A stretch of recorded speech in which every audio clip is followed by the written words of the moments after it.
ముందుగా మీ అందరికీ ఒక రిక్వెస్ట్, ఫస్ట్ ఛానల్ని సబ్స్క్రైబ్ చేయండి అబ్బా. ఛానల్ని సబ్స్క్రైబ్ చేసుకోండి, వీడియోస్ చూడండి, బెల్ ఐకాన్ ప్రెస్ చేయండి. సబ్స్క్రైబ్ చేయగానే లైక్ చేయండి, షేర్ చేయండి. Okay, thank you. సో ఎవరి జీవితమైనా సరే వాళ్ళ ఆలోచనలు, వాళ్ళ తీసుకున్నటువంటి నిర్ణయాల యొక్క రూపకల్పనే. నిజమే కదా, మనం చేసేటటువంటి ఆలోచనలు, మనం తీసుకున్నటువంటి నిర్ణయాలే మన జీవితాన్ని నిర్దేశిస్తాయి, మన భవిష్యత్తుని నిర్దేశిస్తాయి. ఈ ఆలోచనలు ఎప్పుడు కూడా ఎలా ఉండాలి, ఈ నిర్ణయాలు ఎప్పుడు ఎలా ఉండాలి అంటే మనల్ని ముందుకు నడిపించే విధంగా ఉండాలి, కానీ వెనక్కి లాగే విధంగా ఉండకూడదు. మనల్ని పైకి లేపే విధంగా ఉండాలి, కింద పడ్డ ప్రతిసారి పైకి లేపే విధంగా ఉండాలి, కానీ పాతాళంలోకి నెట్టేసే విధంగా ఉండకూడదు.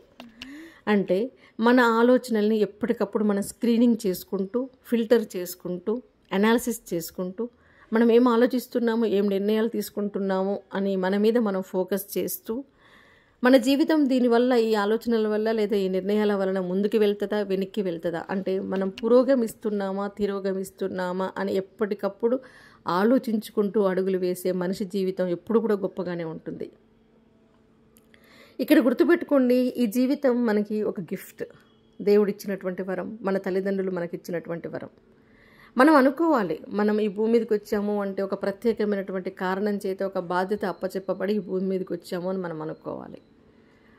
మనం ఒక ప్రత్యేకమైన కారణం చేత భూమి మీదకి అలాట్ చేయబడ్డాము అంటే మనల్ని చూసి ఒకరు నేర్చుకునే విధంగా ఉండాలి తప్ప మనల్ని చూసి తిట్టుకునే విధంగా ఉండకూడదు. కొంతమందిని చూడండి, మనల్ని చూస్తే మీరు అనుకోవాలి, మీరు గుర్తుకొస్తే ఒక మనిషి, మీరు గుర్తుకు రాగానే కొంతమంది పెదాల మీద చిరునవ్వు రావాలి, మీరు గుర్తుకు రాగానే ఒక ప్లెజెంట్ ఫీల్ కలగాలి, మీరు గుర్తుకు రాగానే మీకు ఫోన్ కలిపి మాట్లాడాలి అని ఎదుటి వాళ్ళకి అనిపించాలి, మిమ్మల్ని చూసి మీ కుటుంబ సభ్యులు ప్రశాంతంగా ఫీల్ అవ్వాలి, హ్యాపీగా ఫీల్ అవ్వాలి, దాన్ని ఏమంటారు, గుండె నిబ్బరంగా ఉండగలగాలి, భరోసాగా ఉండగలగాలి, కానీ గుదిబండలాగా ఫీల్ అవ్వద్దు.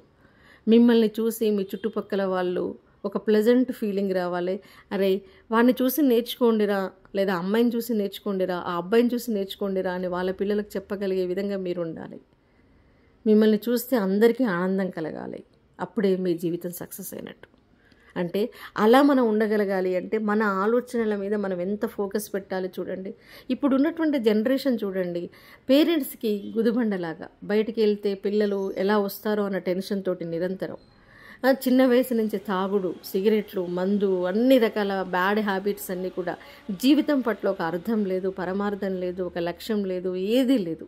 నిజంగా చెప్పాలి అంటే నిరర్ధకమైనటువంటి యువత ఇప్పుడు ఎక్కువైపోయింది. కాబట్టి మీరు ఏమనుకుంటున్నారు, మీ జీవితం పట్ల మీరు మార్చుకోవాలనుకుంటున్నారా? మీరు మీ జీవితాన్ని ప్రశాంతంగా హ్యాపీగా ఉంచుకోవాలి అనుకుంటున్నారా? లేదా ఒకవేళ ఉంచుకోవాలి అనుకుంటే మీలో మీకు ఏమైనా మిస్టేక్స్ కనపడితే, మీ ఆలోచన విధానంలో, మీరు తీసుకున్న నిర్ణయంలో ఏమైనా లోపాలు కనపడితే ఇమ్మీడియట్గా మీరు చేయాల్సిన పని ఏంటి అంటే మీరు మారాలి. అది గొప్ప విషయం. ఎప్పుడైనా సరే గుర్తుపెట్టుకోండి, మార్పును ఆహ్వానించేంత గొప్ప గుణం మీద ఉండాలి.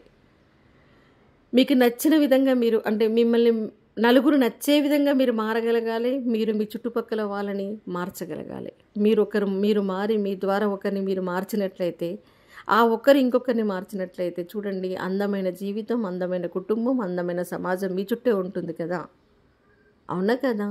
కాబట్టి మనం ఎప్పుడు కూడా మనల్ని ముందుకు నడిపించే విధంగా మన ఆలోచనల్ని, మన నిర్ణయాల్ని మార్చుకుంటూ ఉండకపోతే మనం జీవితంలో ఎప్పుడు కూడా గొప్ప స్థాయికి వెళ్ళలేం. ఇక్కడ గొప్ప స్థాయి అంటే చాలామంది ఏమనుకుంటారు, గొప్ప స్థాయి అంటే బాగా డబ్బు సంపాదించడం, లగ్జరీ కార్లల్లో, లగ్జరీ ఇండ్లల్లో, లగ్జరీ లైఫ్ డీల్ చేయడం, లేకపోతే గొప్ప ఉద్యోగం చేయడం. ఇది కాదు గొప్ప స్థాయి అంటే. ఇక్కడ ఒక విషయం మీకు నేను స్పష్టంగా చెప్తాను చూడండి, అందరూ ఐఏఎస్ ఆఫీసర్లు కాలేరు, అందరూ గ్రూప్ 1 ఆఫీసర్లు కాలేరు, అందరూ సాఫ్ట్వేర్స్ కాలేరు, అందరూ నెలకి లక్షలు సంపాదించలేరు. ఎవరికి మనం ఎంచుకున్న నిర్ణయాలు, మనం పడ్డ కష్టము మనల్ని ఏ డెస్టినేషన్కి అయితే తీసుకెళ్తుందో ఆ డెస్టినేషన్ దగ్గరనే మనం ఆగుతాం. అంటే కొంతమందికి బాగా హార్డ్ వర్క్ చేసే నేచర్ ఉండి ఎక్కడికో వెళ్ళిపోతుండొచ్చు, కొంతమందికి ఎన్ని ఎదురు దెబ్బలు దిగి తిన్నా కూడా మళ్ళీ ప్రయత్నించే నేచర్ ఉండి బిజినెస్లో గొప్ప స్థానానికి వెళ్తుండొచ్చు, అవునా కదా? సో ఇక్కడ మనం ఏంటి, మన జీవితాన్ని మనం కనీసం ఒక బెటర్గా ఉంచుకోవడానికి మనం ట్రై చేయాలి. మన వ్యక్తిత్వ నిర్మాణము అనేది మన చేతిలో ఉంటుంది. మనం ముందుగా మన జీవితం మీద మనం ఫోకస్ చేయాలి. మన జీవితం వ్యర్థం కాకుండా చూసుకోవాలి, నిరర్థకం కాకుండా చూసుకోవాలి. ఎప్పటికప్పుడు మనల్ని మనం పర్యవేక్షించుకోవాలి. ఎప్పటికప్పుడు మనం మారే ప్రయత్నం చేయకపోతే ఇంకా మారేది ఎప్పుడు? మన నిర్ణయాలు, మన ఆలోచనలు మనం మార్చుకోకపోతే ఇక మారేది ఎప్పుడు? మనం కనీసము ఈ క్షణం నుంచి అయినా సరే నా జీవితాన్ని నేను సరిదిద్దుకోవాలి, నాకంటూ ఒక స్థానాన్ని నేను ఏర్పరచుకోవాలి అని నిర్ణయం తీసుకోకపోతే ఇక నిర్ణయం తీసుకునేది ఎప్పుడు? జీవితం మొత్తము అయిపోయాక, కాలమంతా గడిచిపోయాక వెనక్కి తిరిగి చూసుకుంటే ముందుగా మనకి మనమే నచ్చము. మన జీవితం వ్యర్థమైపోయింది అని చెప్పేసి నిస్సారంగా, నిరుత్సాహంగా, నిర్లిప్తంగా జీవితం గడిపేస్తున్నటువంటి వాళ్ళే ఎక్కువ మంది ఉంటారు. చూడండి, ఇప్పుడు చాలామందిని చూడండి, ఇప్పుడు కదిలిస్తే టన్నుల కొద్దీ నిర్లిప్తత కనపడుతుంది. అరే మేము ఈ తప్పు చేసాం, గతంలో మేము బాగా చదవాల్సి ఉంటుంది, గతంలో మేము అలాంటి నిర్ణయం తీసుకోకుండా ఉండాల్సి ఉంటుంది, అప్పుడు ఇలా ఆలోచించాల్సి ఉంటుంది, అప్పుడు పలానా వాళ్ళు చెప్పినప్పుడు వినాల్సి ఉంటుంది, అసలు ఒకప్పుడు నేను కష్టపడి ఉంటే ఇప్పుడు నా జీవితం ఇలా ఉండేదే కాదు, పలానా రోజు పలానా మేడం బాగా చెప్పింది, అది నేను విని ఆచరించుంటే ఇప్పుడు నా లైఫ్ ఇలా ఉండకపోతుండే. ఇలా అంటే చాలామంది గడించినటువంటి కాలాన్ని, చేసిన తప్పుల్ని తలుచుకుంటూ ప్రస్తుతాన్ని ఉసూరుమంటూ గడిపే వాళ్ళ జీవితాలు ఎక్కువ కనపడతాయి. కానీ ఆ అవకాశం మీకు లేదు కదా, మారే ఛాన్స్ మీకుంది. మిమ్మల్ని మీరు ఉద్ధరించుకునే అవకాశం మీ చేతిలో ఉన్నప్పుడు మీరు బ్రతుకుని ఎందుకు తిట్టుకుంటూ బ్రతకాలి? జీవితాన్ని ఎందుకు తిట్టుకుంటూ బ్రతకాలి? ఒక్కొక్కసారి మన ఆలోచనలు ఎప్పుడు పర్ఫెక్ట్గా ఉండాలని లేదు. ఒక్కొక్కసారి మనకు తెలియకుండా తప్పులు చేస్తాం, తెలియకుండా తప్పటడుగులు వేస్తాం, తెలియకుండానే మనం ఫెయిల్యూర్స్ వైపు అడుగులు వేస్తాం. కానీ ఎప్పటికప్పుడు రెక్టిఫై చేసుకున్నట్లయితే మళ్ళీ ఆ తప్పటడుగులనే మంచి అడుగులుగా మార్చుకోవచ్చు. ఆ ఫెయిల్యూర్స్నే సక్సెస్గా మార్చుకోవచ్చు. ఆ జరిగినటువంటి తప్పుల్నే ఒప్పులుగా మార్చుకోవచ్చు. అంటే మనిషి ఎప్పుడు కూడా minus to plus, negative to positive, కింది నుంచి పైకి, వెనక నుంచి ముందుకు, ఇలా మన అడుగులు ఉండాలి, మన ఆలోచనలు ఉండాలి. సరే, ఈ ఆలోచన చేయడం వల్ల నాకు ఈ తప్పు జరిగింది, ఈ ఫెయిల్యూర్ కావడానికి నేను ఈ తప్పులు చేశాను అని ఎప్పటికప్పుడు రెక్టిఫై చేసుకుంటే జీవితంలో మీ గమనం ఎప్పుడు ఎటువైపు ఉంటుంది చెప్పండి? ఆనందం వైపే ఉంటుంది. మనల్ని మనం రెక్టిఫై చేసుకుంటూ ముందుకు వెళుతున్నప్పుడు నీ మీద నీకు కాన్ఫిడెన్స్ లెవెల్స్ పెరుగుతాయి. గతంలో మీరు ఫెయిల్యూర్ ఎదురైందా? ఆలోచించండి, ఎందుకు ఫెయిల్యూర్ అయ్యాం, ఎక్కడ తప్పు జరిగింది, ఎక్కడ లోపం జరిగింది, ఈ ఫెయిల్యూర్లో నా బాధ్యత, నా పాత్ర ఎంత? నీ పాత్ర ఉంది అని తెలిసినప్పుడు నువ్వు సరిదిద్దుకోవాలి కదా.